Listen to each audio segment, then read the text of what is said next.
Recently, Hi.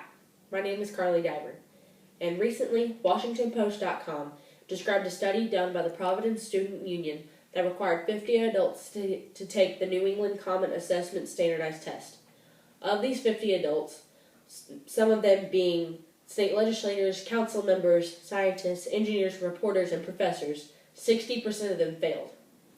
In my lifetime, I've taken over 20 standardized tests and have passed all of them. Today, I'm going to try and convince you that standardized testing is a problem not only in Texas, but in the U.S. as well. I'm going to describe standardized testing to you, tell you how it negatively affects education, and why the argument against it can be complicated. First point we're going to cover is the history of standardized testing and why it's used in education today.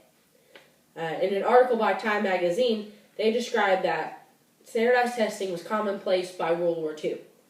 The original goal, and still the goal of standardized testing, is to measure measure proficiency of large amounts of students at once. This is the goal of the two most common standardized tests in America, the SAT and the ACT. The SAT was founded in 1926 and consists of both verbal and math sections and was adapted in 2005 to include a writing section.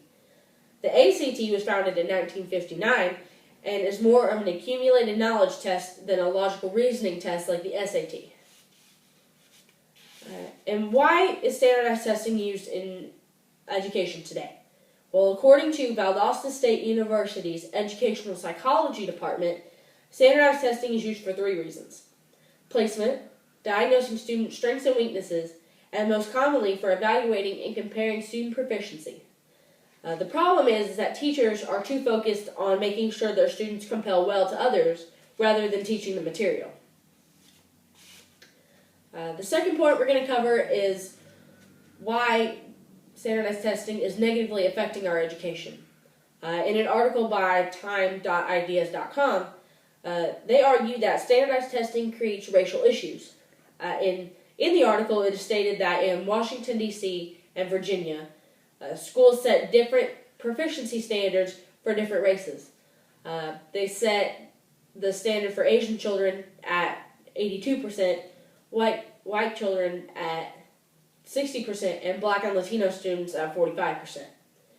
My question is, if these tests are supposed to be standard, why are they setting different proficiency standards for people based on something as simple as race? And also, according to education.com, there is an immense pressure put on students and teachers to pass or fail. The state and federal governments give funding to schools based on how well they do on standardized tests.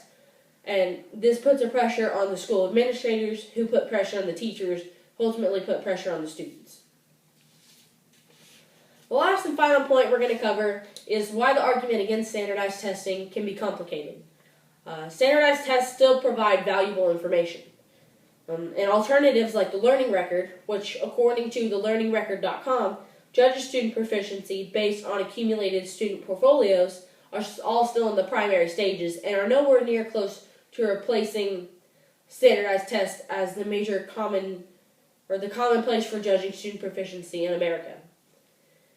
There's also the issue of modifying the material for special needs children. According to the Texas Education Agency, special needs children are given modified material, but are still required to meet proficiency standards on that material. In conclusion, I hope you, the audience, realize how negative standardized testing is for our education, or at least got some more information on the subject. I hope you learned the details and history of standardized testing, how it negatively affects education, and why the argument to end standardized testing can be complicated. Now, with my speech, and more speeches like it, we, as a whole, can put an end to standardized testing and let teachers become true educators and let students become true learners. Thank you for your time.